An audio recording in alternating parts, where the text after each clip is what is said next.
2011년 2회 문제죠. 2011년 7월 10일 날 시행했던, 우리 교재로 말하면 이제 10번째 챕터인 문제 풀이 한번 보겠습니다.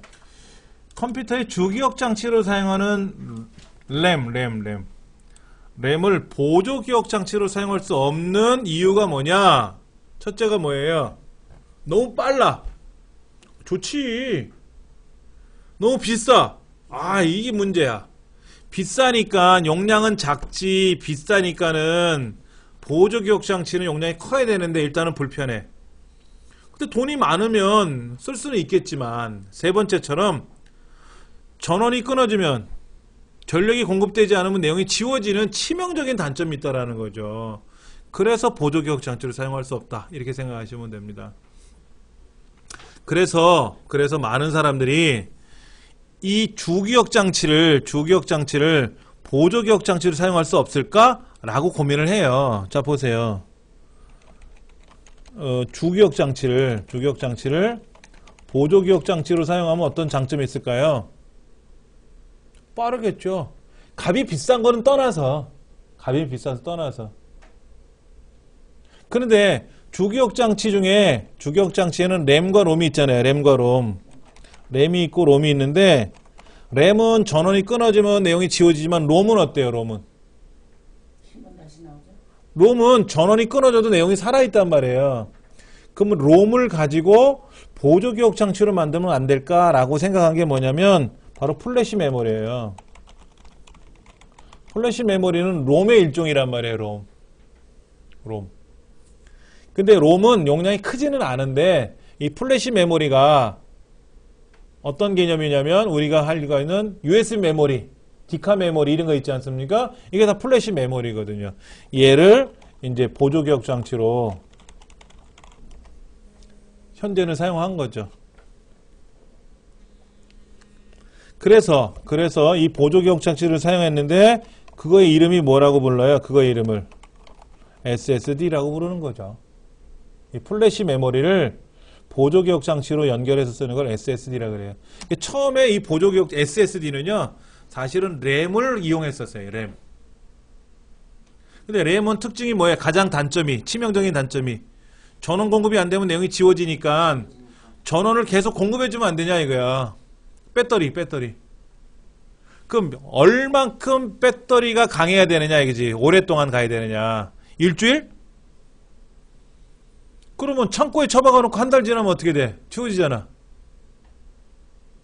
컴퓨터에 전원을 꽂아놓으면은 시스템 종료만 해놓으면 전기가 끊어지는 건 맞는데, 전기를 꽂아가지고 계속 배터리 연결하듯이 충전기 꽂았듯이 쓰면은 이상이 없는데, 코드를 분리하는 순간 어떻게 돼?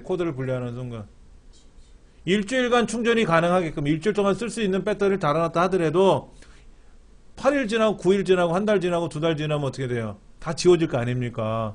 그렇게 해서 많은 시행착오를 해서 개발을 하다가 중간에 때려친 거예요. 그래서 플래시 메모리를 가지고 이제 하드 디스크를 대체할 수 있는 그걸 만들었는데 그 이름이 SSD다. 이렇게 생각하시면 됩니다. 굉장히 빨라요. SSD는 비싸기도 하고. 자, 한글 윈도우 7에서 네트워크와 관련해서 로컬 영역 연결 속성 대화 상자에서 할 수 있는 거 찾아본다 그랬는데,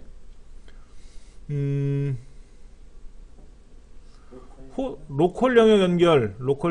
자, 보세요. 제어판에 가면은 네트워크가 있잖아요. 네트워크 및 공유센터 뭐 이런 거 있죠. 그렇죠? 그럼 네트워크에 들어가면 로컬 영역 연결이라는 게 있나요? 로컬 영역 연결 있네. 그렇죠? 어디 있냐면 요 밑에 보이세요? 여기 밑에? 네. 여기 깃발 그림 옆에 보시면 네트워크라고 돼 있어요. 얘를 클릭해도 떠요. 여기. 얘를 클릭하면 바로 화면이 뜨는 건데, 여기 로컬 영역 연결에 들어가면 잠깐 보세요. 여기에 IP를 어떻게 지정할 것이며 뭐 이런 것들 여기다 쓰는 거예요. 근데 자세히 보시면 뭐는 없냐면 호스트명과 도메인명을 설정할 수 있는 거는 없어요. 호스트명과 도메인 연결하는 거. 로컬 영역 연결 이하네. 자, 보세요. 호스트명과 도메인명을 여기 지금 로컬 영역 연결이라고 하니까는 호스트명과 도메인명은 뭐냐면요. 도메인이라는 게 뭡니까? www.naver.com 뭐 이런 거잖아요. 이거 설정하는 데가 있어요? 이거는 없어요, 본래. 예. 없는 얘기입니다.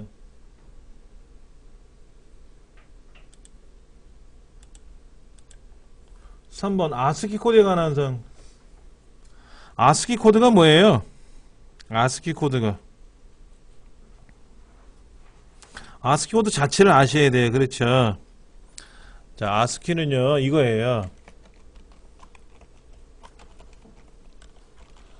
ASCII 이건데, 미국에서 만든 미국 표준 통신 코드예요.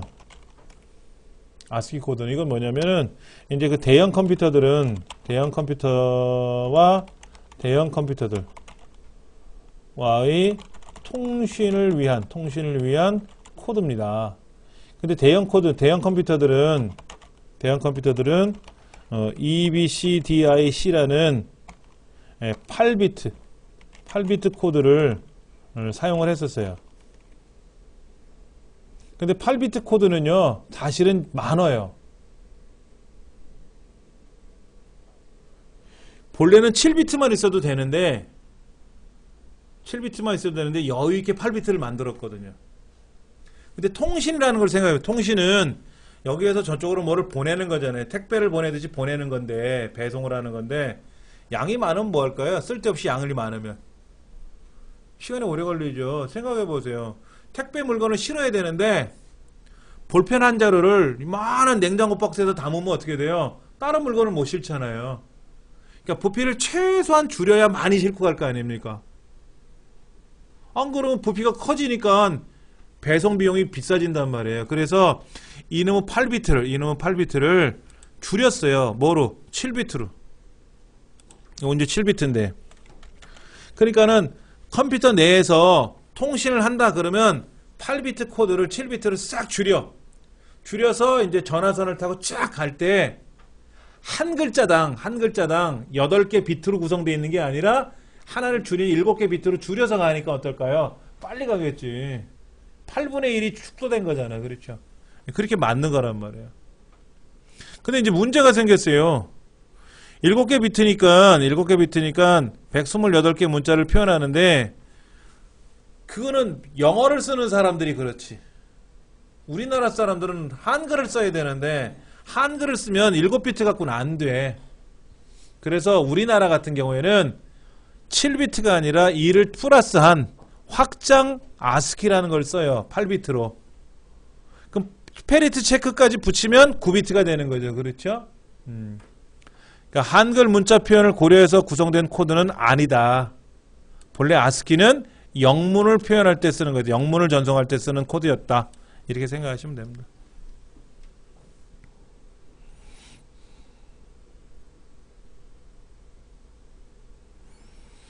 자, 그 다음 거 볼게요. 4번이 아니고요. 예. 하드 디스크에서 사용 가능한 공간을 늘리기 위하면 휴지통을 비우면 좋겠죠? 아니면 디스크 정리를 하면 되잖아. 근데 조각 모음을 실행하면 뭐가 되는 거예요? 단편화라는 말이 뭡니까? 자료가 흩어져 있다라는 거죠. 흩어져 있다. 그러니까 우리 강의실 같은 경우도 보면 조금씩 공간들이 많잖아요. 여기 창가 옆에도 있고 공간이 있지 않습니까? 이런 공간을 다 줄이면 어떨까요?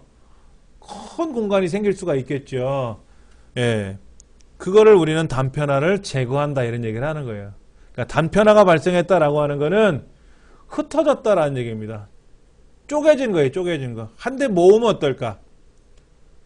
같은 자료라면 같이 모아놓으면 편하죠. 숟가락하고 젓가락하고 수저통에다 다 담아두면 꺼내기 쉬운데 숟가락은 싱크대에 있고 젓가락은 안방에 가 있으면 밥 먹을 때마다 들락날락거려야 될 거 아닙니까? 불편하죠. 이제 그거를 제거하는 방법. 이거는 공간을 늘리는 건 아니에요.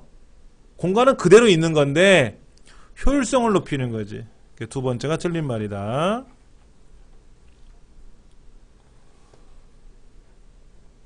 5번 문제인가요? 5번 문제. 예, 5번 문제는 뭐냐면은요. 라우터에 관한 설명이다 그랬는데 1번은 라우터가 아니라 책에 보니까 게이트웨이고요. 2번은 채널이고요. 3번은 허브고요. 스위칭 허브고요. 네 번째는 브릿지에 관한 설명이에요. 즉 라우터에 관한 설명이 없어요. 책을 보시면 1번은 게이트웨이에 관한 설명이고 2번은 채널에 관한 설명이고 3번은 스위칭 허브. 네 번째는 브릿지에 관한 거예요. 브릿지. 예. 그러다 보니까 라우터에 관한 설명은 없다 하는 겁니다. 네 번째는 라우터가 아니라 브릿지. 그러니까 뭐예요? 결과적으로 해당 사항이 하나도 없죠. 그러니까는 이 문제가 잘못 출제돼서 다 정답 처리했다 이거지. 예, 해당 답이 없어서. 6번 윈도우 7은요 32비트 64비트 이렇게 되어 있는데 일반적으로 잘 보세요. 제가 컴퓨터에 가서 속성에 가서 볼게요. 여기 뭐라고 써 있냐면은요 64비트 운영체제라고 되어 있어요. 64비트. 그 다음에 여러분 사용하시는 만약에 윈도우 8을 쓰시는 분들은 거의 다 64비트고요. 그 다음에 요 건너편 강의실도 64비트다. 휴게실에 있는 거는 32비트고 16비트로 되어 있는 거는요 없어요. 윈도우 XP도 32비트 방식이고 윈도우 98도 32비트 방식이에요. 그러니까 여기서 말하는 16비트에 최적화되어 있다라는 거는 아주 옛날 얘기하고 있어. 전설 따라 삼천리 같이 아주 옛날 거. 그러니까. 응? 문제 16비트 안 나온대요. 32비트로 돼 있어요. 아, 문제 32비트로 되어 있어요? 네. 예.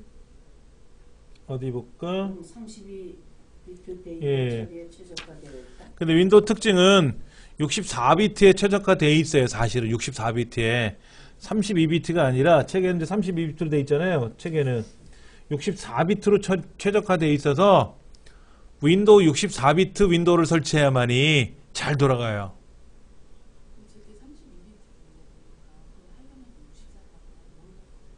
윈도우를 새로 바꿔야 돼요. 윈도우를 새로 설치해야 돼요. 그러니까 64비트용 윈도우가 따로 있고 윈도우 7이 있고 32비트용 윈도우가 따로 있어요. 사양하고 있어요. 예, 알려드릴게요. 윈도우 8은요, 윈도우 8이나 8.1 같은 경우는요, 웬만한 컴퓨터는 다 작동이 돼요. 그러니까 사실은 메모리가 1기가면 1기가바이트로 되어 있으면 얘는 32비트 방식. 그 다음에 2GB 같은 경우에는 64비트 방식. 이걸 쓰라고 되어 있어요. 그런데 윈도우 7 같은 경우는요. 윈도우 7 같은 경우에는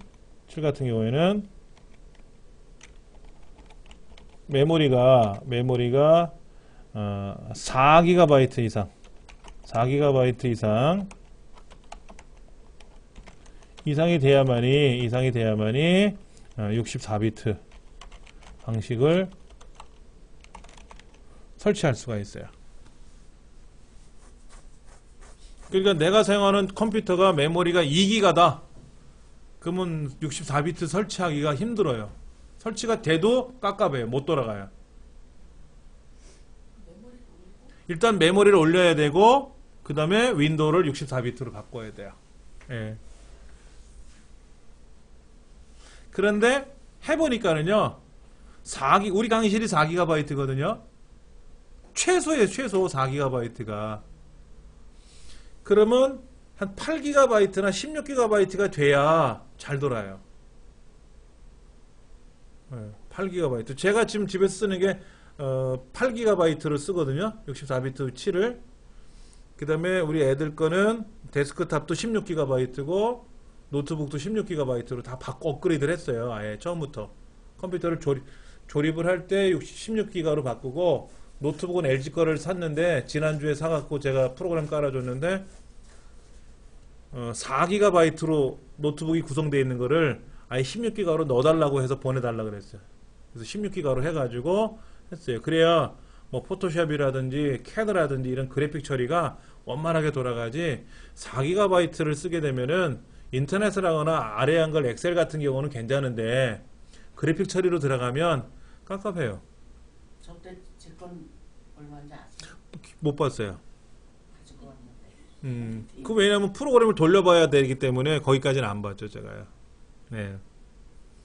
혹시 그래픽 중요하게 생각 안 하고 그냥 그래픽은요, 어떤 경우냐면은요, 첫 번째, 게임 매니아들은 그래픽을 해야 되잖아요. 그래픽 성능이 좋지 않으면 못 견뎌요. 게임이 아예 설치가 안 됩니다. 그 다음에 포토샵이나 동영상 편집하시는 분들 있잖아요. 그런 분들 그래픽 그렇게 걱정 안 하셔도 돼요. 왜냐면 요즘 나오는 컴퓨터들은요, 우리 강의실 컴퓨터만 해도 모니터가 2개가 직접 지원이 돼요. 그래픽 처리 능력이 굉장히 좋은 애예요. 그래픽 카드를 별도로 구매하지 않은 자체 지원하는 기능이거든요. 요즘 나오는 컴퓨터들은 그런 퍼포먼스가 강해요. 그러니까 나는 캐드 같은 거를 아니고 포토샵을 한다 이런 거라면 충분합니다. 그런데 이제 애프터 이펙트라고 하는 프로그램이 있어요. 동영상 편집하는 거. 이거는 굉장한 동영상 편집 기능이 강력해야만 되거든요. 그런 거 안 하실 거라면 굳이 그래픽 처리 능력이 강한 거를 살 필요가 없어요. 그러면 우리 슬림 있잖아요, 슬림. 요즘 삼성이나 LG에서 보면은 980g짜리 뭐 이런 거 있지 않습니까? 얇은 거 있죠. 그걸 우리는 울트라북이라고 하잖아요. 이런 것들은 거의 다가 그래픽 기능이, 전문성을 띠는 그래픽 기능이 없는 거거든요. 그러면 일반적인 강의실에서 그래픽 수업을 하는데도 전혀 손색이 없어요. 굳이 제가 말씀드린 그래픽 처리 기능이 강하다는 거는 캐드라든지 이런 전문화된 작업을 하는 사람이 아니라면 굳이 할 필요 없어요. 예를 들어서 그렇게 처리가 되면, 그런 기능이 부과되어 있으면은 엄청 비싸요. 엄청 비싸. 금액이 예를 들어서 한 100만 원 이상 넘어갈 수가 있다고 보시면 돼요. 근데 그런 그래픽 처리 기능을 빼버리면 한 80만 원이면 사요. 사실은 캐드 안 배운 사람 캐드가 뭔가 모르죠. 건축 설계하는 거 있죠. 설계. 네. 설계 이런 거 캐드인데. 설계도 하고. 예. 근데 그런 거 안 하잖아요, 우리가 일반적으로. 그리고 이 강의실이든 다른 제가 서버에서도 강의하고 거기서도 포토샵, 일러스트레이터 다 하거든요. 그래픽 처리 기능 그렇게 내세우지 않아도 다 돌아갑니다, 컴퓨터가. 너무 걱정 안 하셔도 돼요. 그런데 요거는 꼭 알고 계셔야 돼요. 윈도우 7 64비트를 쓰시려면 최소 4기가 이상의 메모리가 있어야만이 윈도우가 돌아가요. 그거는 꼭 지켜주십사 하는 거죠. 그 다음에 그래픽 작업 같은 거 하는 전문성을 띠는 컴퓨터에는 이제 프로페셔널 버전이라든지 얼티밋 버전을 쓰시는 거고요. 일반 개인들은 홈 버전 64비트를 쓰시면 돼요. 홈 버전. 윈도우가 세 가지가 있어요. 홈 버전이 있고요. 홈 프리미엄 버전이 있고요. 그 다음에 이제 프로페셔널 버전이 있고요. 그 다음에 이제 얼티밋 버전이 있거든요. 근데 얼티밋 버전 같은 경우에는 굉장한 자원을 요구해요. 근데 내 컴퓨터가 별로 그런 게 아닌데 저런 걸 깔아놓으면 컴퓨터 자체가 맥을 못 쳐요. 근데 그렇지 않고 그냥 가정에서 쓰시는 거라면 뭐 홈 버전 쓰시는 게 가장 좋습니다. 홈 버전. 그러면 자원을 굉장히 절약하면서 쓸 수가 있어요.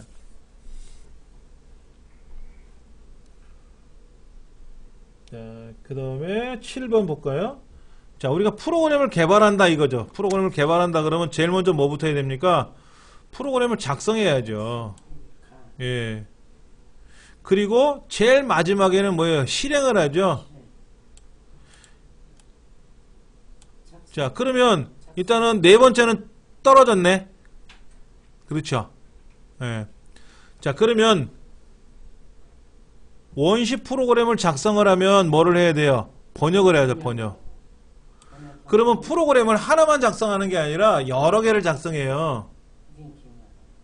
우리가 집을 짓는다 그러면 뭐예요? 집을 벽돌 하나 갖고 짓는 게 아니라 여러 뭐 창문도 짓고 그다음에 여기 뭐 화장실도 짓고 저쪽에 거실도 만들고 하지 않습니까? 각각 번역을 해서요. 걔를 합체해야죠. 합체하는 게 링킹이에요. 쉽게 말해서 우리가 음식 저녁상을 본다 그러면 어떻게 돼요? 밥, 국, 반찬 이걸 여러 개를 세팅하는 거지 않습니까? 그러니까는 이제 밥을 짓는다 그 원시 프로그램, 국을 만든다 원시 프로그램. 그래서 사람이 먹을 수 있게끔 이제 번역을 해야 되겠죠. 그 다음에 이제 그걸 상에다가 세팅을 해야죠. 여러 개를 링킹이라고 하고 그렇게 링킹이 된 거를 이제 불러와야죠. 로딩이 돼야죠. 로딩. 그리고 나서 실행하는 겁니다. 답은 첫 번째가 되는 거예요. 9번 모뎀. 모뎀은 말씀을 드렸겠지만 이런 겁니다. 우리가 이제 통신을 하게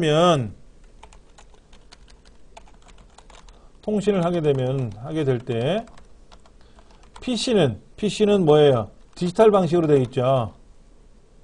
그 다음에 뭐를 합니까? 선로가 있잖아요. 통신 선로. 그 다음에 저쪽에 이제 PC로 가겠죠. 그렇죠. PC는 아까 제가 디지털이라고 했는데 우리나라에서 사용하는 웬만한 선로들은 다 아날로그예요. 광대역 무슨 뭐 요즘 뭐 기가로 광고가 요즘 재밌어지던데. 성악가가 나오더니 기가로 피가로 그거를 하더니 패러디 해가지고 기가로 광고. 저 어제 처음 봤어요. 기가로라고 하는 거. 근데 그 기가로도 마찬가지로 아날로그란 말이에요. 그러면 디지털을 아날로그로 바꿔주는 거를 우리는 뭐라고 하냐면 변조라 그래. 변조. 영어로 모듈레이션 변조라고 하고 그렇게 아날로그로 받은 데이터를 다시 디지털로 바꾸는 거를 이거를 디모듈레이션이라고 불러요. 이거를 우리말로 복조라고 합니다. 그래서 모뎀이라고 하는 겁니다. 모뎀 합성어로. 옳은 거는 이제 디지털을 아날로그로 바꿔주고 아날로그를 디지털로 바꿔주고 하는 거죠. 두 번째, 음성과 같은 아날로그 신호를 디지털로 처리한 후 다시 아날로그로 신호를 바꾸는 장치는 뭐예요? 코덱이에요. 코덱.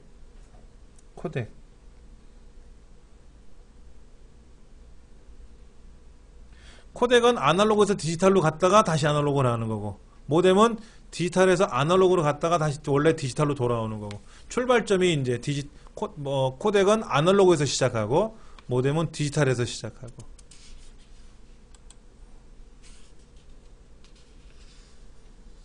그러니까 우리가 흔히 말하는 그 콤플레이어에서 코덱이 안 맞는다 뭐 이런 얘기 하지 않습니까? 그 코덱이에요.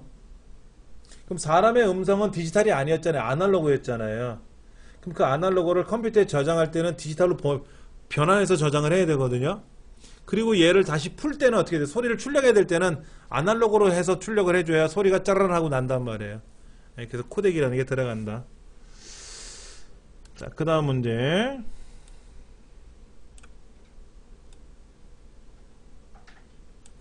바탕화면에 있는 바로가기 아이콘에 관한 설명이다 그랬는데 바탕화면에 바로가기 아이콘에 화살표 그림이 되어 있고요. 자, 네 번째 보시면 바로가기 아이콘을 삭제하면 그 바로가기 아이콘만 삭제가 되는 거지 실제 대상 파일도 삭제되는 건 아니에요. 대상 파일을 삭제되면 안 되기 때문에 가짜로 하나 만들어 놓은 게 바로가기 아이콘이니까.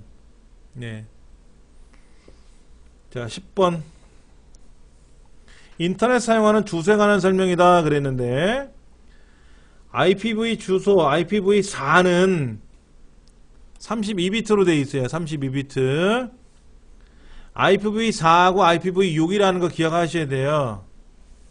IPv4하고 IPv6이라는 거 꼭 기억하셔야 되는데 IPv4는 32비트고 IPv6은 128비트고 그리고 IPv4는 10진수를 점으로 구분하고 그 다음에 IPv6은 16준수를 콜론으로 구분하고. 예.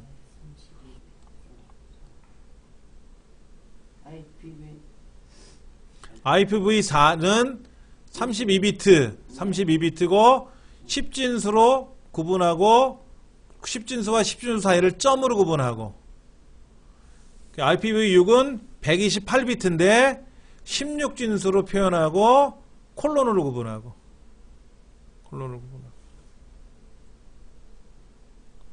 자, 기본 프린터는 컴퓨터 내에 있는 모든 프린터에서 어느 한 가지를 가지고 기본으로 지정하는 건데 그것이 네트워크 프린터이든 로컬 프린터이든 상관없이 무조건 기본 프린터로 설정할 수 있다. 오로지 하나만. 그러니까 네 번째는 네트워크 프린터를 제외했다 그랬는데 제외하지 않고 다 포함할 수 있어요. 그래서 답은요? 네 번째, 네트워크 프린터는 물론이고 다 기본으로 지정할 수 있다.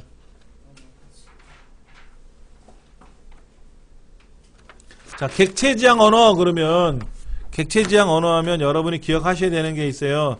자바, 뭐 C++ 이런 언어들이 객체 지향 언어인데 얘네들은 캡슐화. 캡슐이란 말은 뭐냐면 뭐 이렇게 감싸는 거잖아요. 그렇죠? 왜냐하면 프로그램을 우리가 작성하면은요, 남들이 내가 작성한 프로그램을 볼 수가 있어요. 근데 캡슐화가 돼 있으니까 캡슐화를 지정을 해버리면 보호막을 씌워서 남이 못 보게 막아요. 예. 그리고 상속성. 아빠 프로그램에서 자녀 프로그램을 넘겨주면 아빠가 갖고 있는 특성을 자녀가 다 그대로 상속을 해서 가져갈 수가 있는 그런 특징이 있어요. 그리고 다형성이라는 건 뭐냐면요, 성격이 여러 가지가 표현될 수 있어요. 아빠 온순한 성격 이게 아니라 온순하면서도 다혈질일 수도 있고 여러 가지 성격이 있을 수 있지 않습니까? 그런 식으로 여러 가지를 만들 수가 있어요. 다형성이라고 하는데 그룹화는 없습니다. 시험에 자주 나오는 용어니까는요, 아예 그냥 폴드 옵션. 폴드에 암호를 설정할 수는 없습니다. 우리 윈도우 상에서는요, 암호를 설정할 수 있는 기능이 없어요. 원래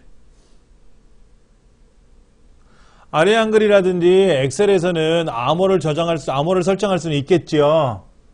그 메모장에 암호 설정하는 기능이 없어요. 폴드에 암호를 설정할 수가 있으면 생각해 보세요. 폴드에다 암호를 설정하면은 폴더 속에 있는 모든 파일들은 암호가 맞춰야 들어갈 거 아닙니까? 그럼 편리할 것 같지요? 근데 암호를 까먹으면 어떻게 돼요? 뭐 누구한테 신분증 보여주고 확인시킬 수도 없지 않습니까? 그러니까 암호 설정하는 거를 빼버린 거예요. 그러면 아래 한글이나 엑셀은 왜 암호 설정하는 기능을 넣느냐? 알아서 해라 이거지. 알아서 해라. 근데 폴더라고 하는 것은 아무나 초보자도 왕초보도 할 수 있고 잘하는 사람도 폴더를 사용해야 되는데 잘하는 사람 같으면 조심해서 하겠지만 못하는 사람이 모르고 암호를 걸어버리면 본인 스스로가 힘든 거지. 본인 스스로가. 그래서 암호를 설정할 기능이 실력이 없어서가 아니라 소비자들이 고생할까봐 안 만들어 놓은 거예요. 그런데 이제 암호를 설정하는 프로그램들이 있어요. 그럼 암호를 설정해놨으니까 암호를 맞춰야만이 들어가게끔 하는 거죠. 이제 그런 건 별도로 이제 우리가 프로그램을 구매해서 사용하면 됩니다. 자, 멀티미디어. 멀티미디어는 특성이 뭐예요? 통합성. 디지털. 그리고 쌍방향성. 그렇죠. 비선형성. 대용량성. 그런 거잖아요. 그렇죠. 근데 두 번째 보기는 단방향성이라고 그랬잖아요. 단방향성.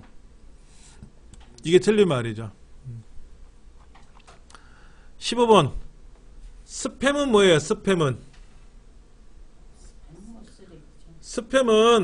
상대편이 원하지 않는데 내가 일방적으로 막 보내요. 물건 사세요. 뭐 이런 거. 그런데 물건 사세요 하고 보냈더니 그 사람이 그래 한번 볼까? 그랬더니 재밌거든 물건이. 여러분도 저는 전자우편에 물건 사세요 하는 광고가 많이 와요. 근데 그거는 11번 가도 오고 하이마트도 오고 뭐 이마트도 오고 굉장히 많이 오잖아요. 근데 들어가서 보면은 필요한 것들이 있단 말이에요. 근데 그것만 한참 보다 보면 내가 하고 싶었던 일을 못 해먹거든. 시간을 뺏겨서. 근데 본래는 정크메일이라 그래 이런 거를. 정크메일. 근데 스팸이란 통조림이 맛있어서 이것만 먹다 보면 다른 거를 못 먹는데요. 그래서 스팸이란 이름을 붙였대요. 그러니까 스팸이 나쁜 음식이 아니라 스팸의 입맛이 길들여져 있으면 다른 음식을 못 먹는다라는 거예요. 그러니까는 이런 스팸성 메일을 보다 보면은 시간이 허비가 되고 내 일을 못했다라는 얘기죠. 그렇죠. 네, 그렇게 해서 이름을 붙였대요. 자, 16번. 2번이죠? 2번. 맞지 않는 거라도. 네. 옳은 것이니까 2번이에요. 네. 자, 16번. 시작 단추 바로 가기 메뉴에서 이거지 뭐 오른쪽 버튼 눌러서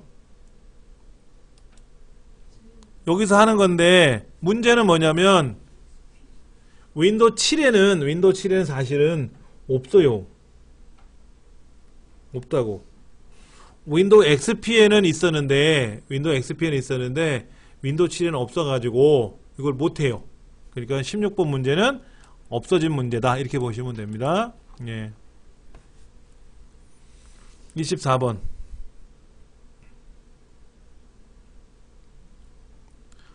와일드카드가 뭐예요? 와일드카드. 물음표는 특정 글자 한 거를 말하는 거고 별표는 뭐예요? 아무거나 다라는 뜻이고. 잠깐만. 문제가 책 넘어갔네. 죄송합니다. 펌웨어는 뭐냐면요. 하드웨어 안에 들어있는 소프트웨어예요. 뭔 얘기냐? 여러분 자동차에 내비게이션 있죠? 우리 스마트폰에도 프로그램 들어있잖아요. 이거. 그러면 자동차에 있는 내비게이션은 하드웨어예요? 소프트웨어예요? 하드웨어죠. 모니터 하드웨어죠. 키보드 하드웨어죠. 내비게이션도 하드웨어예요. 그러면 블랙박스 카메라 있잖아요. 그것도 하드웨어지 않습니까? 그러면 블랙박스에 들어있는 그 하드웨어 그거는 단순히 기계만 들어있어요? 아니죠. 촬영하는 기능이 들어있지 않습니까? 카메라 기능이. 내비게이션 안에는 단순히 지도를 보여주는 기능만 있는 그런 기계가 아니라 내가 띡띡띡 누르면 위치를 검색한다든지 하는 프로그램이 들어있잖아요. 그래서 하드웨어와 소프트웨어가 결합되어 있는 형태 있죠. 그걸 우리는 펌웨어라고 하는 거예요. 예를 들면 일반 피아노는 하드웨어죠. 일반 피아노는. 근데 디지털 피아노는 어때요? 띵 누르면 피아노 소리가 나기도 하고 올겐 소리가 나기도 하고 뭐 여러 가지 음색이 나올 수 있지 않습니까? 그럼 그 안에 보면 프로그램이 들어있죠. 그런 거 우리는 펌웨어라고 한다. 그런데 이 펌웨어는 변경도 할 수 있어요. 바꿀 수 있다고. 여러분 내비게이션 변경하잖아요. 예. 램에 저장되어 있다. 램에 저장되어 있으면 지워지지 않아. 껐다 키면. 롬에 들어있지. 롬에. 예, 하드웨어를 교체하는 게 아니라 소프트웨어를 업그레이드 해주면 되잖아. 그런데 이거죠. 이 스마트폰도 업그레이드 하죠. 근데 크기가 작거나 큰 거로 할래? 그러면 천상 기계를 바꿔야지. 근데 요 기계는 그대로 쓸 수가 있거든. 기계를 쓸 수 있거든. 그러니까 세 번째가 맞는 말이다. 장치관리자. 하드웨어 관리의 설명으로 옳지 않은 것을 했는데 장치관리자라는 말은 뭐냐면 이거예요. 자 보세요. 컴퓨터에 가서 오른쪽 버튼 누르고 속성을 갔어요. 이렇게 속성 창이 떴는데 여기 보면 장치관리자라고 있단 말이에요. 이렇게 있어요. 그럼 이 안에는 굉장히 많은 하드웨어들이 이렇게 연결이 되어 있거든요. 연결이 되어 있단 말이에요. 이렇게. 여기도 뭐 굉장히 뭐가 많이 있습니다. 이런 하드웨어를 가지고 작업을 하는 건데, 하드웨어가 올바로 작동하는지 안 하는지를 확인할 수 있어요. 예를 들어서 여기에 물음표가 찍혀 나오면, 또는 빨간색으로 이렇게 X가 나와 있으면 뭔가 불안하는 거고 제대로 작동이 안 된다는 거거든요. 근데 조금 전에 깔끔하니 이렇게 목록만 쫙 보였거든요. 이렇게 보이는 거는 전혀 이상 없이 작동된다는 뜻이에요. 예. 그 다음에 각 장치, 모니터든 프린터든 이런 드라이버를 식별해서 그런 정보를 알 수가 있고요. 바이오스 정보는 뭐예요? 윈도우가 켜지기 전에 메인보드에 있는 기계가 돌아가는 거거든요. 프로그램이. 이거는 업데이트를 못해요. 이거 업데이트 할 수 있는 기능은 컴퓨터에서 하는 게 아니라 요 바이오스 제조업체 홈페이지에 들어가서 그걸 다운로드 받아가지고 작동하는 거예요. 장치 관리자에서 하는 게 아니에요. 그러니까 세 번째가 옳지 않은 거다. 이렇게 보시면 되고요. 프린터 추가에서는 뭐예요? 로컬 프린터를 할 거냐, 네트워크 프린터를 설치할 거냐 묻는 거죠. 그리고 설치가 다 되고 나면 이름을 뭐로 할 거냐, 이름을 바꿀 수도 있고, 얘를 공유할 거냐, 남도 쓰게 막 할 거냐, 아니면 너 혼자 쓸 거냐 묻는 거죠. 스풀 기능은요, 프린터는 기본으로 스풀이 돼 있어요. 스풀이 기본으로 돼 있어요. 그러니까 이거를 설정한 게 아니에요. 프린터를 추가하면 자동으로 스풀 기능이 작동이 됩니다. 근데 안 하고 싶으면 나중에 빼는 거지, 설치할 때는, 프린터를 새로 설치할 때는 이런 말이 없어요. 기본으로 들어가 있는 거니까. 벡터라는 말은 뭡니까? 벡터. 자, 이런 거예요. 벡터를 한번 보여드리면, 여기 그림이 있는데 이 그림을 제가 막 확대하면은요, 보세요. 이렇게 여기가 지금 어느 부분인지 아시겠어요? 다시 보여드리면, 펭귄 옆구리에요. 여기 겨드랑이 있죠. 여기 보면 이렇게 네모난 상자로 보이죠? 네모나게. 이게 픽셀이란 말이에요. 픽셀. 그러니까 우리 모눈종이 있지 않습니까? 모눈종이에다가 모눈종이를 조그맣게 만들어 놓고 거기다가 색깔을 꽁꽁꽁 찍는 거예요. 한 픽셀에는, 한 모눈종이에는 하나의 색깔만 들어가는데, 그렇게 해서 여러 군데 색칠을 하면 어떻게 돼요? 그림처럼 보이겠죠. 이제 그것을 우리는 뭐라 그래요? 벡터 방식이 아니죠. 그거는 비트맵 방식이라고 하죠. 비트맵 방식. 그런데 픽셀을 사용해서 색깔을 표현하는 거는 벡터 방식이 아니라 비트맵 방식이라 그래요. 벡터는 뭐냐면요, 어디에서 어디까지 선을 그어라, 빨간색으로 그어라, 이렇게 그러면 그냥 아무리 확대를 해도 똑같이 선이 그려지는 거예요. 예를 들어서 가운데 어느 위치에서부터 직경, 반지름 얼마로 원을 그려라. 그 원이 샥 그려질 거 아닙니까? 그걸 아무리 확대해도 깔끔한 원이 된단 말이에요. 그걸 우린 벡터라 그래요. 그러니까 일러스트레이터라는 프로그램 있죠? 일러스트레이터는 프로그램, 그 확장자가 AI인데 걔가 대표적으로 벡터고요. 그 다음에 포토샵은 비트맵 방식을 쓰고요. 그래서 여기 WMF 파일이라고 하는데 잠깐 보여드릴까요? 이거예요. 여러분 엑셀이나 아래 한글에 가면, 우리 엑셀 배웠으니까 엑셀에도 한번 볼게요. 삽입에 가면 여기 클립아트라는 거 있었죠. 클립아트 기억나세요? 자, 클립아트를 제가 한번 검색을 해볼게요. 그러면 여기 이런 그림이 보이네요. 여기 이렇게 그림 보이시죠? 그럼 제가 얘를 확대해 볼까요? 확대됐죠 지금요. 네, 기생오래비처럼 아주 말끔하게 생겼네. 자, 보세요. 아무리 확대해도 어때요 지금요? 깔끔하죠. 그렇죠? 이게 벡터 방식이에요. 이게 벡터 방식. 그러니까 두 번째가 틀린 말이죠. 두 번째.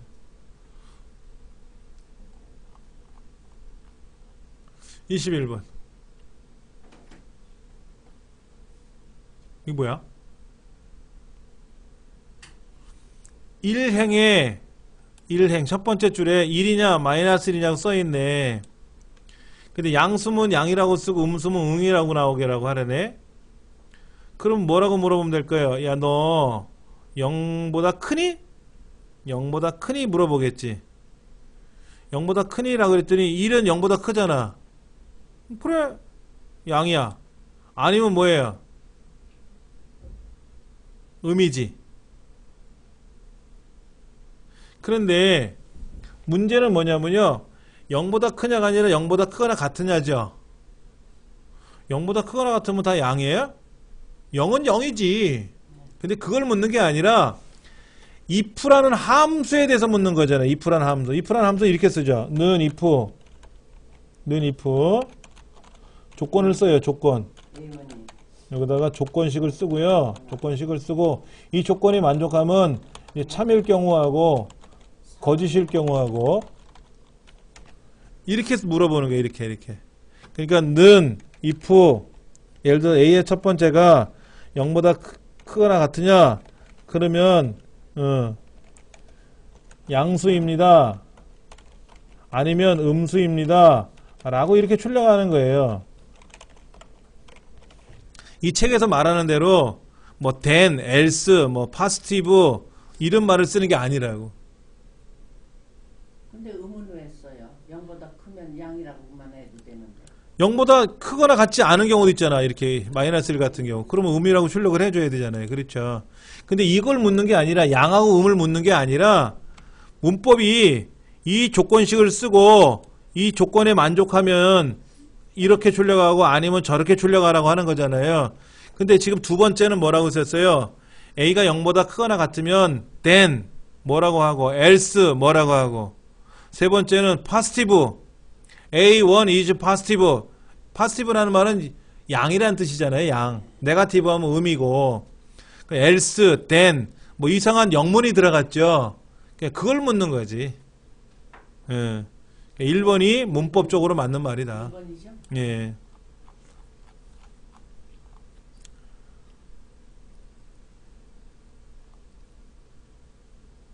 이건 뭘까요? 데이터 표식 항목 사이에 공백이 있도록 간격 너비를 했나요? 간격 너비가 여기죠, 여기. 간격 너비가 생겼죠, 그렇죠? 여기 이렇게. 유지란한 사람하고 황희찬이라는 사람 사이가 공백이 있죠, 이렇게. 그 다음에 겹친 거죠. 지금 유진아에 보면 호봉하고 근속연수가 한 30%? 20% 겹쳤나? 30% 정도? 겹쳤나? 겹친 것처럼 보이는데? 겹쳤잖아요. 여기 이렇게. 본래는 어떻게 나오는 거예요? 옆으로 나란히 나오는 건데 얘가 겹쳤잖아요. 이렇게. 겹쳤다는 말은 뭐예요? 양을 썼겠지. 양수를 썼겠지. 100% 겹쳐라 그러면 뭐예요? 두 개가 딱 붙는 거지. 위아래로. 이렇게 앞뒤로. 50% 그러면 어떻게 돼요? 절반씩 겹치는 거죠. 그럼 양수를 썼겠지. 양수. 음수가 아니라. 두 번째가 맞는 말이고. 자, 우리 피벗 테이블이라는 거 기억나세요? 피벗 테이블? 자, 피벗 테이블을 하려면 순서가 어떻게 돼요? 순서가.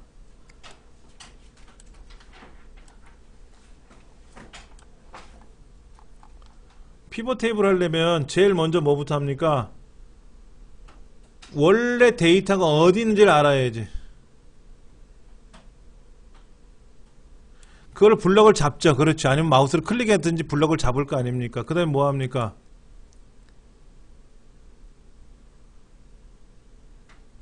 분석할 데이터의 위치를 지정한다.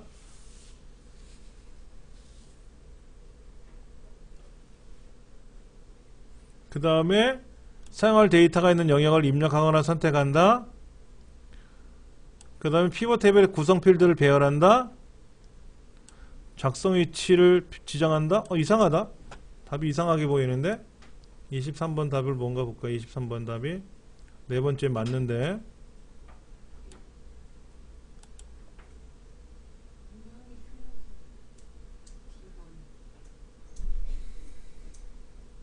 자, 한번 데이터를 가지고 한번 해볼까요?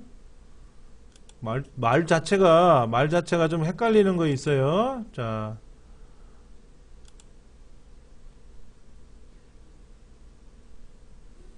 제가 이렇게 블럭을 잡아서 삽입에 가서 피벗 테이블을 하죠.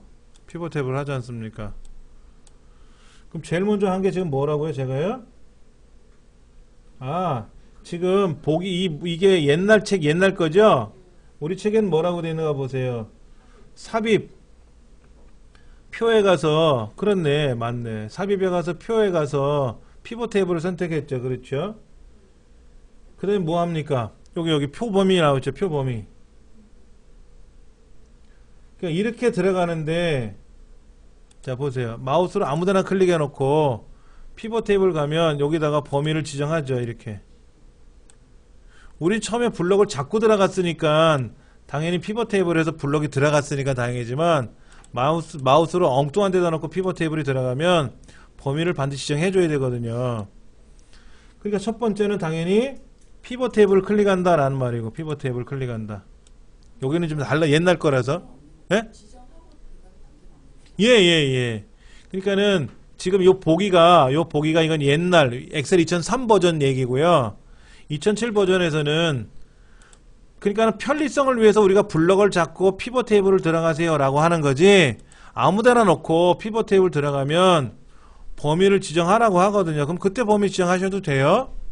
자, 그 다음에 그 다음엔 뭐죠?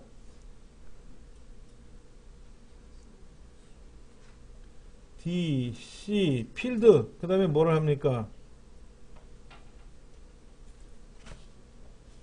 그 다음에 이제 기존 워크시트에다가 해라, 여기다 출력해라 라고 하면 이렇게 피벗 테이블이 들어가죠. 그렇죠. 여기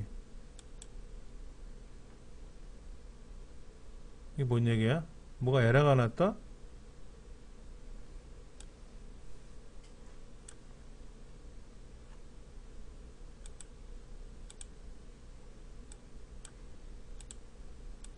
이렇게 들어갔지 않습니까? 그럼 여기에 뭐 시청률을 계산한다든지 뭐 어쩌고 계산한다든지 할 거 아닙니까? 그렇죠. 여기서 말하면 이제 삽입 표에 가서 피벗 테이블 클릭하고 영역 지정하고, 그 다음에 뭐예요? 위치 지정했죠, 조금 전에. 그리고 필드 배열하는 거였죠. 다시 볼까요? 제일 먼저 삽입에 가서 피벗 테이블 했어요. D 먼저 했잖아요. D. 그 다음에 뭐 했어요? 영역 지정했죠. 영역 지정했단 말이에요. 영역. 그 다음에 위치 지정한단 말이에요. 위치. 출력 위치. 작성 위치를 지정하는 거예요. 작성 위치. A, B. 그 다음에 작성 위치가 되고 나면 뭐예요? 이제 항목을 배열하는 거죠. 항목을 배열하는 거죠. 항목 배열하고 있지 않습니까? 지금 제가 이렇게 배열하고 있잖아요. 그렇죠? 이렇게 배열하고 있다 이거예요. 그러니까 네 번째가 맞는 말이다. 이건 옛날 거라서 지금 말이 그런 거고요. 요즘 거로 말하면 그렇게 맞는다. 자, 24번 와일드카드, 아까 제가 얘기했던 거네요. 와일드카드는 두 개예요. 물음표하고 별표. 물음표는 특정 글자를 말하는, 한 글자를 말하는 거고, 이런 거죠. 자, 예를 들어서 이름 중에 김시성을 가진 사람을 찾는데, 외자. 그러니까 김송, 김찬, 뭐 김박 이런 사람을 찾고 싶어요. 그럼 뭐 해야 돼? 김 물음표 이렇게 쓰는 거예요. 근데 만약에 김 별표를 쓰면 어떻게 돼요? 김수한무 얘도 된단 말이야. 그럼 안 되지. 얘는 외자니까 두 글자의 이름을 갖는 사람은 김 물음표를 써야 된단 말이야. 그러니까 물음표는 특정 한 글자를 말하는 거고, 별표는 아무거나 다 라는 뜻이거든요. 예, 올 이런 말인데, 자, 더하기와 빼기와 같은 특수 문자를 찾을 수도 있고, 와일드카드 문자 자체를 찾을 경우에는 퍼센트 기호를 와일드카드 문자 앞에 사용하면 됩니다 라고 돼 있죠. 예, 그때는 뭐를 쓴다? 물결 기호를 쓰는 거야. 물결 기호.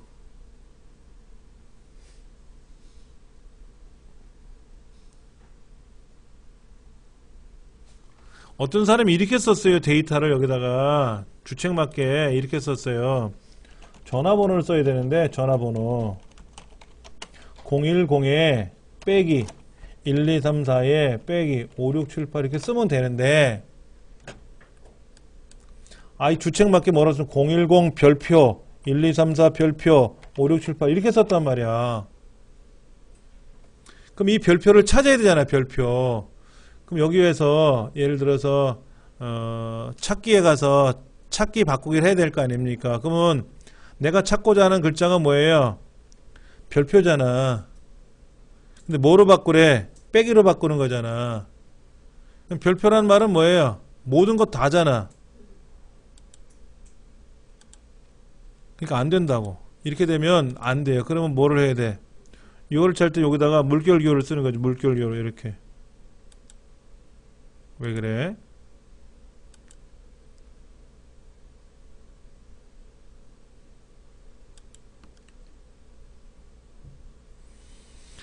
행, 열 모두 바꾸기 바뀌었죠. 그렇죠? 예. 그냥 하면 절대로 안 된다라는 거지. 예. 실제로 어떤 사람들이 전화번호를 저장하는데 빼기로 저장해야 되는데 별표로 저장했었나 봐요. 그래갖고 이거를 아무리 찾아도 못 찾겠다 이거야. 예를 들어 전화번호가 한 5,000개가 있는데 이걸 어떻게 다 빼기로 고쳤으면 좋겠다 그러는데 일반적으로 뭐 더하기 표시를 빼기로 바꿔라 그러면 더하기를 빼기로 바꿔라 그러면 되는데 별표를 빼기로 바꿔라 그러면 별표를 못 찾는단 말이에요. 별표는 모든 것이란 뜻이니까. 그때는 물결기호 별표를 치면 별표란 기호라는 걸로 인식한다는 거지. 그래서 해결할 수 있다 하는 거. 퍼센트 기호가 아니라 뭐다? 물결기호. 물결기호. 자, 엑셀이 시작될 때 자동으로 매크로가 착 작동되게끔 하래요. 그러려면 현재 통합문서에 저장하면 뭐가 돼요? 그 파일을 열 때만 그 매크로가 열리는 거죠. 근데 개인용 매크로 통합문서에다 저장을 하면은요, 어떤 파일을 열든지 내가 사용하는 매크로를 별도로 열어오는 거야. 네 번째가 답이다. 좀 어려울 수는 있는데 알고는 계셔야 되고요. 자, 26번 매크로 기록에 관한 설명이다 라고 했는데, 자, 우리가 개발 도구에 가서 뭐를 눌러요? 코드에 가서 매크로 기록이라는 걸 누르죠. 이거 누르잖아요. 이렇게 개발 도구에 가서 매크로 기록 누르죠. 옛날에는요, 여기 보기 있는 것처럼 이렇게 녹화 단추 빨간색이 있었어요. 그걸 눌러서 매크로를 기록을 했는데 이건 사라졌고 지금은 뭐해서 그냥 매크로 기록 요 버튼만 누르면 되는 거죠. 근데 중요한 건 뭐예요? 매크로 이름에는 공백이 못 들어갈 수 없죠. 빈칸이요. 또 어디에 들어갈 수 없어요? 이름 상자에 들어갈 수 없잖아요. 이름 상자. 이름 상자에다 이름을 지정해 줄 때 빈칸이 들어갈 수 없다 그랬지 않습니까? 그러니까 세 번째가 틀린 말이다. 이렇게 보시면 돼요.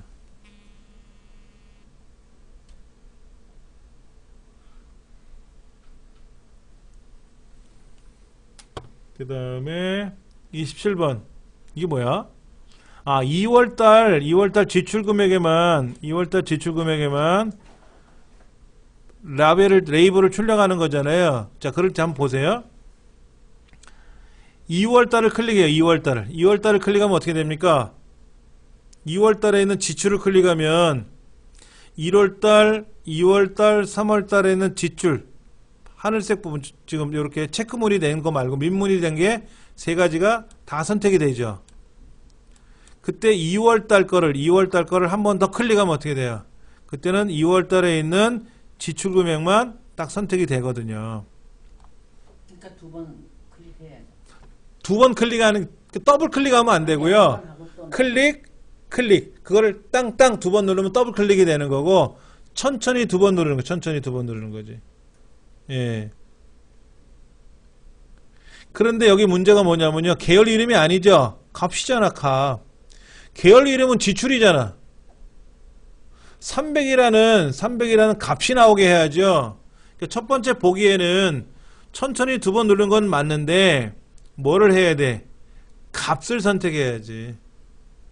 그러니까 세 번째가 맞는 말이에요. 세 번째가. 요 300이라는 값을 가져오는 거니까 이해되시겠죠? 자, 28번. 이건 뭡니까? 내가 250만원을 대출 받았어요. 아니 거꾸로 얘기해 봅시다. 내가 연금을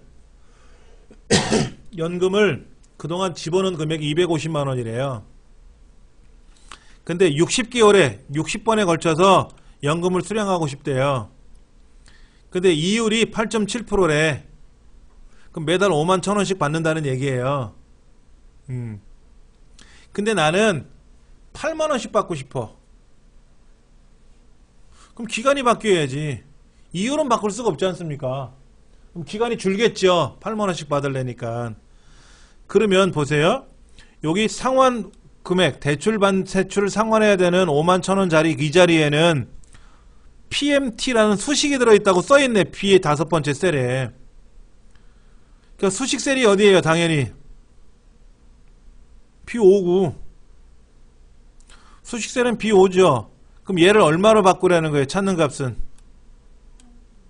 얘가 8만원이잖아요. 8만원이죠. 그러면 기간이 바뀌어야 된다며. 뭐를 바꾸래요? 60이라고 적혀있는 B의 네 번째 셀을 바꿔야 뭐 50개월로 나눠서 받든지 해야 8만원이 될 거 아닙니까? 그렇죠? 1번이. 그래서 1번이 답이 되는 거죠. 그러니까 수식 셀과 찾는 값은 같은 셀이에요. 그러니까 B의 5번째 셀을 8만원을 바꾸겠다 이거지. 8만원을 바꾸겠다. 기존에 5만 얼마인데. 그 얘기입니다.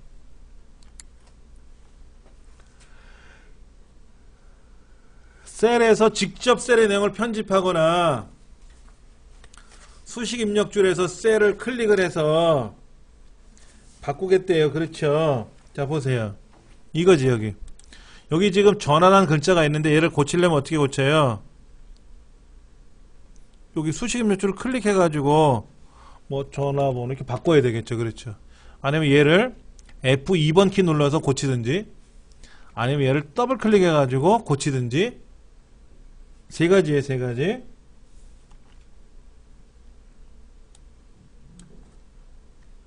편집하려고 하는 데이터가 들어있는 셀을 더블 클릭한다. 그 다음 편집하려는 데이터가 들어있는 셀을 클릭하고 수식 입력줄을 클릭한다. 그리고 데이터가 들어있는 셀을 클릭하고 F2번 키를 누른다. 그렇죠? 근데 F5번 키는 세로 고침이라는 거예요. 세로 고침 F5번은. 그러니까 세 번째가 틀린 말이다. F5번 누르면은요, 윈도우에서는 F5번이 세로 고침이고요. 엑셀에서는 F5번 누르면 이동이 떠요. 보세요. 이렇게. F5번을 누르면은요, 이동이 떠요. 그럼 여기다가 제가 A의 1000번째라고 쓰잖아요. 이렇게 A의 1000번째.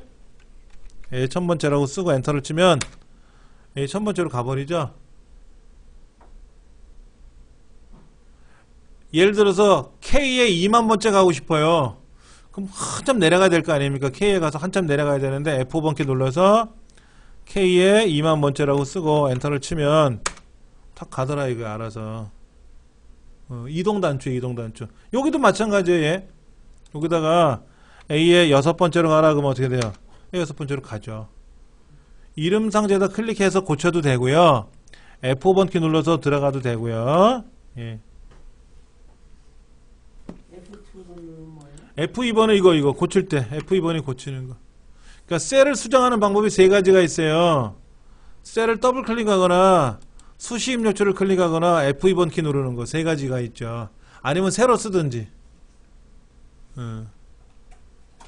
이건 제가 이론 설명할 때도 말씀을 드렸고 30번 시금치 무, 배추, 시금치를 시금치, 배추, 무로 바꾼대. 그럼 계열 순서를 바꾸는 거예요. 계열 순서를. 계열 순서. 이 법례에 나와 있는 무, 배추, 시금치가 계열이잖아요. 계열의 순서를 바꿔야지. 그래서 계열 서식에 가서 바꾸는 겁니다. 계열 서식에 가서. 자, 1번은 뭐죠? 31번의 1번은 현재 페이지. 샵 하나 들어있잖아요. 샵 하나. 두 번째는 뭐예요? 더하기라고 되어 있는 게 뭐예요? 전체 페이지. 세 번째는 엑셀 아이콘 같은 게 들어있죠? 파일명 보여주는 거. 엑셀 파일명 보여주는 거. 네 번째는 뭡니까?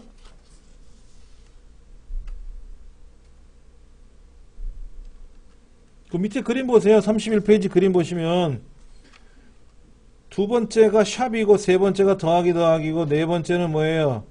달력이 날짜고 5번은 시간 넣는 거고 6번은 뭐예요? 6번은 파일 경로 써주는 거고 7번은 파일명 쓰는 거고 8번은 시트 이름 쓰는 거네. 시트 이름 얘가.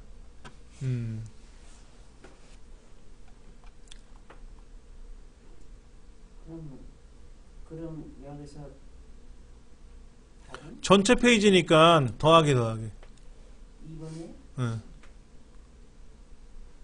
이렇게 하고 싶은 거예요. 이렇게 보세요. 페이지를 현재 페이지 전체 페이지가 3페이지인데 세 번째 3페이지 중에 첫 번째고 세 페이지 중에 두 번째고 세 번째 전체에서 세 번째 페이지로 이렇게 출력하고 싶으면 이렇게 쓰는 거죠. 앰퍼샌드 여기서 말하는 페이지 번호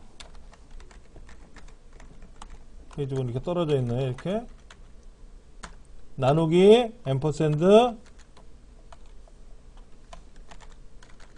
전체 페이지 수 라고 쓰면 현재 페이지는 1페이지고 2페이지고 3페이지고 변동될 테고 전체 페이지는 뭐예요?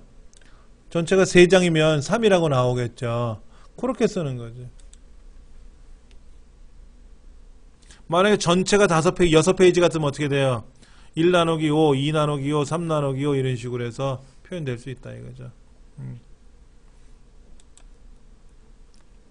자, 윗줄은 뭐냐면 윗줄은 전화번호라고 써 있는 데다 제가 여기다가 윗줄을 달 수가 있단 말이에요. 여기 윗줄 어디 갔어? 그래서 여기 지금 저 31번 답은 몇 번이야? 2번 2번으로 예. 전체 페이지 수 나오는 거. 더하기 돼 있는 거. 윗줄은 요거거든요. 요거 윗줄은 요거예요.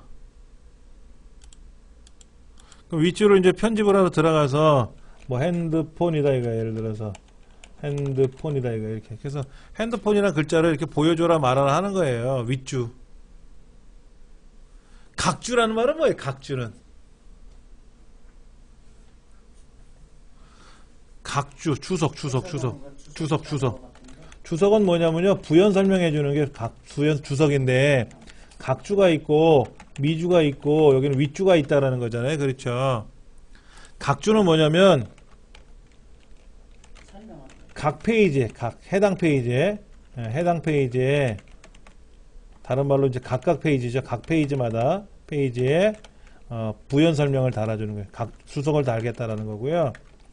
미주는 뭐냐면 주석을 맨 뒷페이지에 모아서 표현해 주는 거고요. 윗줄은 뭐냐면 글자 위에 설명을 해주는 거죠. 주석을 달아주는 거예요. 글자 위에 조그만 글씨 좀. 예. 그런데 이 미주나 윗줄은요, 각주나 미주는요, 엑셀은 없고요. 아래 한글에는 있어요. 아래 한글에. 그러니까 윗줄은 요런 거죠. 위에다 이렇게 달아주는 건데 이 중에 hen자는 좀 크게 하고 싶다. hen자를 블럭 잡아서 크게 하려고 했더니 돼야 안 돼요. 안 되죠. 자 보세요. 핸드폰이라는 글자 전화번호라는 글자를 제가 크게 하라 그러면 커지죠. 커졌잖아요. 전화번호는. 근데 이 핸드폰이라는 글자는 어떻게 고쳐요? 얘를 바꾸려고 들어가서 보면 어떻게 돼 있어요? 못 고치잖아. 못 고치죠? 못 고친단 말이에요. 그러니까는 여기서 말하는 대로 윗줄 입력한 텍스트 중에서 일부를 변경할 수 있느냐? 그건 안 된다는 거예요. 그건 안 된다. 자, 반복할 행에 3:3이라고 써서 행이니까 뭐예요? 줄이죠, 줄. 맞죠? 그러면 뭐예요, 이거는? 매 페이지마다 세 번째 행이 반복돼서 인쇄되는 거지. 1번은 뭐예요? 1행부터 3행까지라면 $1 콜론 $3이라고 썼어야지. 근데 3에서 3이라고 했으니까 뭐예요? 매번 세 번째 페이지 줄이 3행이 반복돼서 인쇄하는 거지. 2번이 당연한 거죠. 페이지 설정에 시트에 가서 이걸 안 배웠다 할지라도 분명히 반복할 행이라고 써놨고, 그리고 세 번째 줄이라고 써놨으니까 당연히 행이 출력되는 거지. 행. 32번 답이 뭐였어? 에? 32번이야. 3번 3번? 주인 옆에 텍스트. 별도로 변경할 수 없다고. 일부분은 할 수 없다. 예. 자, 33번은 2번이 답이에요. 2번이 답. 이건 뭘까요?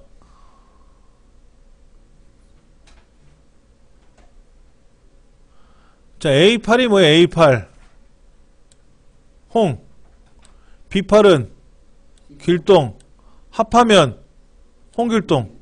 맞죠? 뒷섬 A 첫 번째부터 C 여섯 번째 셀 사이에서 컴마 2니까 뭐예요? 컴마 2니까 1사분기에 관한 합계를 구하는 거죠. 근데 조건이 뭐예요? A 첫 번째, 두 번째니까 지역 코드가 A1인 경우. A1이 몇 번 있어요? 저 밑에도 한 번 있네. 1사분기에 10이 있고 저 밑에 30이 있죠. 10하고 30을 더하면 얼마예요? 40이지 뭐. 맞지? 1번이요? 1번 홍길동 맞고 2번은 40 맞는데 세 번째 볼게요. VLOOKUP A의 2라고 하는 글자를 찾으래. A의 2.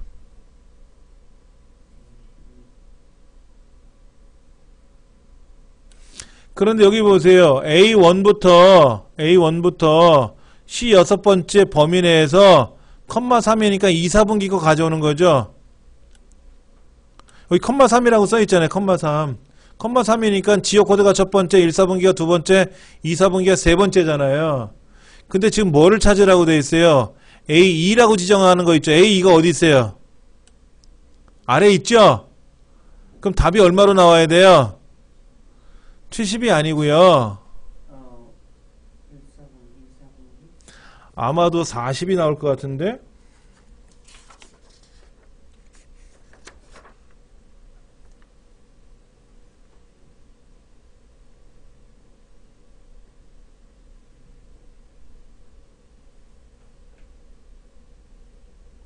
아, 30을 가져온다네, 30을. 자, 왜 그런가 볼게요. 지금 옵션을 보세요, 여기 옵션. VLOOKUP에는 옵션이 하나 붙죠, 뒤에. 비슷하게 일치하는 거, 정확히 일치하는 거. 근데 생략하면 뭐예요? 비슷하게 일치하는 거 찾는 거죠. 맞습니까? 그럼 정확하게 일치하는 거 찾을 때는 거기다 옵션을 뭘 쓰죠? 0을 써요, 1을 써요? 1 쓰는 것 같은데? 근데 여기 지금 생략했잖아요. 옵션이 빠져있으면 무슨 뜻이에요? 비슷하게 일치하는 걸 찾는 거잖아요. 그러면 지금 찾고자 하는 게 A2잖아, A2. 그럼 지역 코드하고 A2하고 다르죠?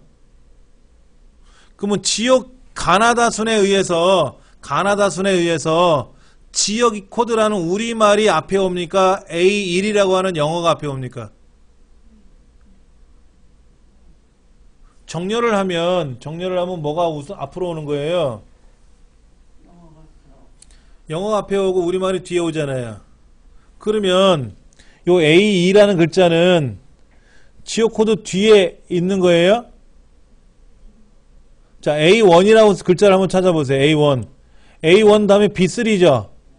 A1 다음에 B3면 A2라는 글자는 A1 다음에 B3 사이에 있겠지. 순서대로 말한다면은 예를 들어 여기가 1이고 여기가 3이면 만약 내가 찾는 게 2다 그러면 1보다 크거나 같고 3보다 작은 거니까 여기에 해당하는 걸 찾을 거라고. 그래서 30이라는 글자가 엉뚱한 숫자가 나온다고.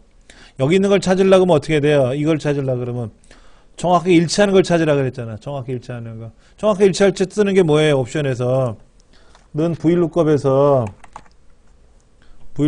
어떻게 찾아요? 여기에서 요거잖아요. 요거 뭐라고 돼 있어요?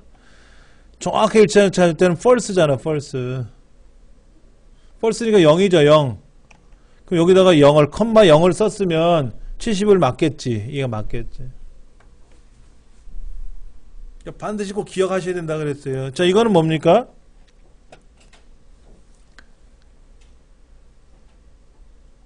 D2가 어디 있어? D2?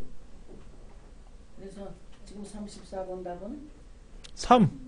3번이죠. 3번. 그래서 0.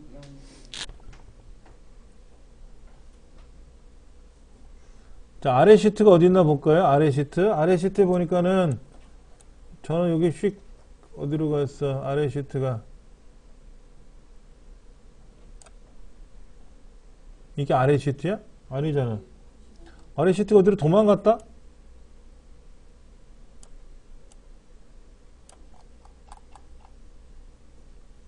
아래 시트에서 뭐 35번이 도망갔죠. 그렇죠? 자, 거기 보니까 A 두 번째 셀이 어디 있어요? A 두 번째 셀이 뭐라고 들어있어요? MNG 대시 00이죠? 네. 근데 트림이라고 써있죠. 트림. 네. 트림이라는 말은 뭐예요? MNG 대시 002 앞 뒤에 있는 공백을 빼라는 거고, 그 다음에 어퍼를 만났잖아. 어퍼니까 뭐예요? 대문자죠. 어퍼가 대문자로 쓰는 거거든. 그러니까 MNG 대시 002라는 대문자로 변화되고, 그 뒤에다가 빼기 KR이라는 거, 대시 KR이라는 글자를 앰퍼센드 결합했네. 그렇죠? 그럼 1번이지 뭐. NG에다가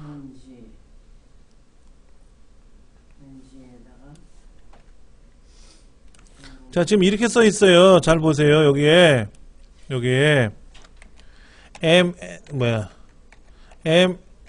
MNG 대시 002 이렇게 써 있는 거잖아요. 지금 이렇게. 맞죠? 가로가 하나 더 들어갔네. 그러면 요 MNG-002라는 글자에 트림이니까 좌우에 빈칸이 있든 없든 간에 지울 거 아닙니까? 그리고 어퍼를 했죠. 어퍼. 그러니까 얘가 뭐로 나와요? MNG-002가 나왔단 말이야. 요 글자가. 근데 여기다가 앰퍼센드 결합했죠. 요걸 붙이려면 이렇게 붙었잖아. 이렇게. 응? 1번이 답인데 1번이 답인데 공백이 제거됐다는 건 어떻게 하죠? 여기 지금 만약에 여기 공백이 이렇게 들어갈 수도 있잖아요. 이렇게.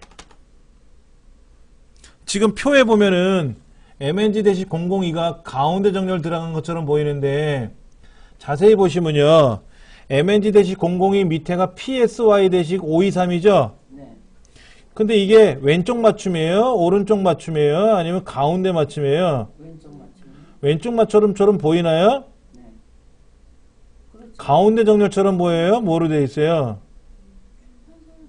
왼쪽 맞춤이면요. 도서 코드가 어디로 들어가야 돼요? 왼쪽 벽에 딱 붙어야 되지. 아, 문자. 근데 중간에 꼈잖아요. 네, 네. 근데 가운데처럼 보이는데 세 번째 줄에 있는 PSY-523은 오른쪽 빈칸이 하나 더 들어간 것처럼 보이잖아요. 이렇게. 네.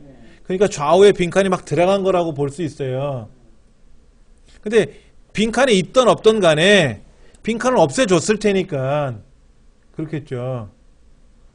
트림이라는 함수는 좌우에 빈칸이 있던 없던 간에 빈칸을 없애는 거예요. 없으면 그냥 내비두는 거고 있으면 없애는 거고. 그래서 그게 뭐로 바뀐 거예요? 지금 대문자로 바뀌었으니까 공백을 없앤 후에 대문자로 바꾼 거죠.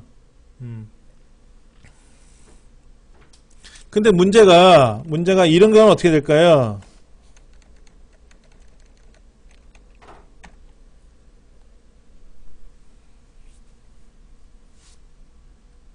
이렇게 들어가면 어떻게 될까요? 이렇게 괄호가 지금 여기 있는 괄호가 뒤로 갔어요. 그렇죠?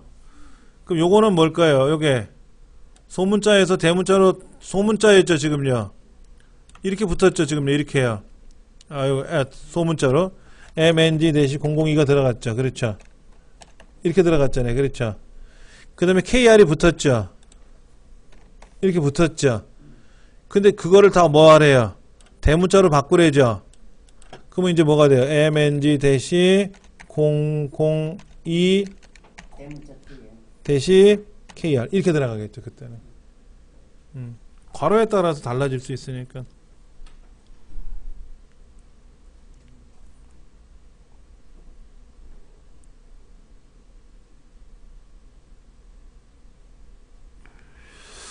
그 다음 거 볼게요. 36번.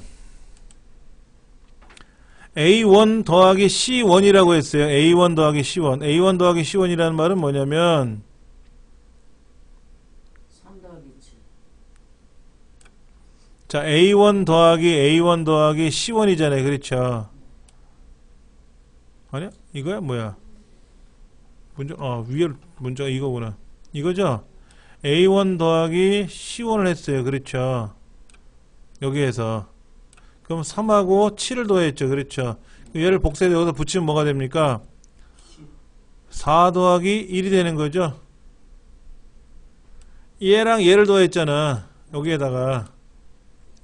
A1 더하기 C1이라는 말은 뭐냐면 내 왼쪽에 있는 거랑 내 왼쪽에 있는 걸 더하는 거잖아요. 그 얘를 자동책에서 내리든지 얘를 복사해서 붙였으니까 얘는 뭐라고 인식을 해요? 내 왼쪽 거랑 내 왼쪽 거랑 더하는 거겠지. 5가 되겠지 뭐. 이건 치워도 너무 쉽지. 정렬에 관한 문제. 기본적으로 줄 단위로 정렬을 하죠. 줄 단위. 위에서 아래로. 특정한 셀 범위를 설정하고 정렬을 실행하면 표 범위 전체로 정렬 범위가 확장돼서 실행한다. 범위를 설정하면 자동으로 범위 것만 해지. 그렇잖아요. 자, 보세요. 지금 데이터가 있는데 난 요거만 정렬하고 싶어요. 2개만. 자, 여기 보시면 여기 지금 데이터가 있잖아요. 그렇죠? 이 데이터가 있는데 나는 요 글자만 블럭 잡아서 정렬하고 싶어. 요 숫자만 정렬하고 싶어. 그러면 제가 요 숫자만 정렬했잖아요. 그리고 정렬을 누르면 어떻게 될까요? 정렬을 하면 얘만 움직여요. 다른 애는 안 건든다고. 근데 제가 여기다 클릭을 했지 않습니까? 클릭을 하고 정렬을 누르면 어떻게 돼요? 정렬을 하면 그러면 어떻게 되냐면 이 표 전체 있잖아요. 표 전체 확장을 해요. 연장을 해준다고 알아서. 특정한 셀 범위를 설정하면은 정렬 범위가 확장되는 게 아니라 셀 범위를 설정하면 그 셀 범위 설정한 것만 가지고 정렬하는 거예요.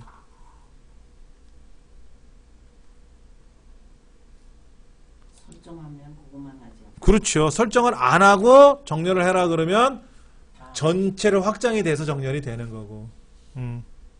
그래서 제가 수업 시간에 이제 이렇게 얘기를 해요. 자, 이 부분을 가지고 우리가 작업을 할 겁니다. 이걸 정렬을 해야 됩니다. 그런데 저처럼 블록 잡고 정렬하시면 안 돼요. 라고 얘기를 해요.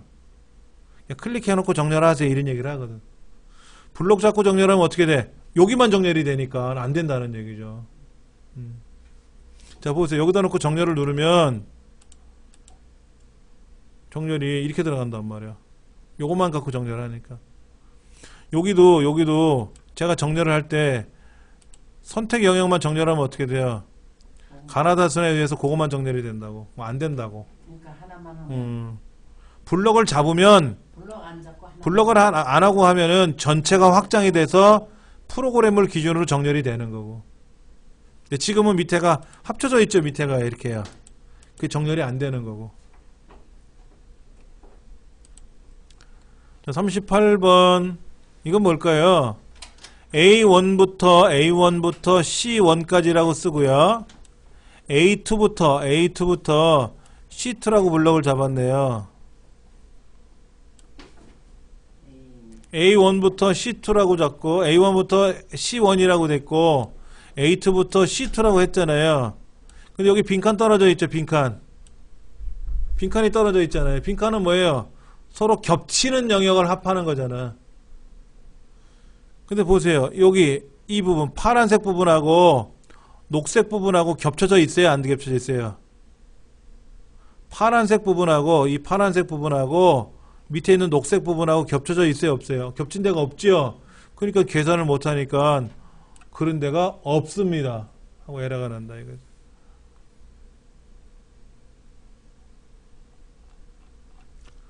(39번) 이게 뭐예요? 지금 서울, 1, 9, 2008이라고 들어가 있어 데이터가. 얘를 어떻게 돼요? 쪼개야 되잖아. 서울 따로, 1 따로, 국어 따로, 2008이라고 나눠야죠. 그냥 텍스트 나누기지 뭐. 텍스트 나누기를 갖고 하는 거죠. 40번 엑셀의 시트 선택에 대해서 모든 시트를 한 번에 선택할 때는 어떻게 돼요? 여기 시트 1번, 시트 2번, 시트 3번이 있는데 오른쪽 버튼 눌러서 모든 시트 선택하면 1, 2, 3 시트 다 선택이 되죠. 어느 쪽 나와? 여기 모든 시트 선택이라고 있잖아요. 그렇죠? 시트명에 가서 시트 탭 있잖아요. 시트 탭. 거기 가서 오른쪽 버튼 눌러서 모든 시트 선택이라는 걸 누르면 된다고. 그 다음에 떨어져 있는 여러 개의 시트를 선택할 때는 어떻게 돼요? 컨트롤 키 눌러서 클릭을 하잖아. 흩어져 있는 거를 선택할 때는 컨트롤 키 누르는 거고, 연속되어 있는 거를 선택할 때는 어떻게 돼요? 처음 건 클릭하고 쉬프트 눌러서 마지막 거 선택하는 거죠. 컨트롤이 아니라. 그리고 워크시트를 삽입할 때는 여러 시트를 한꺼번에 블럭을 잡아서 한꺼번에 입력할 수도 있다 그랬잖아요. 그러니까 1번만 맞는 말이지. 2번은 컨트롤 키를 누르는 거고 CTRL. 3번은 쉬프트 키를 누르는 거고 4번은 작업할 수 있다가 맞는 말이고. 그래서 틀린 거예요. 아시겠어요? 네.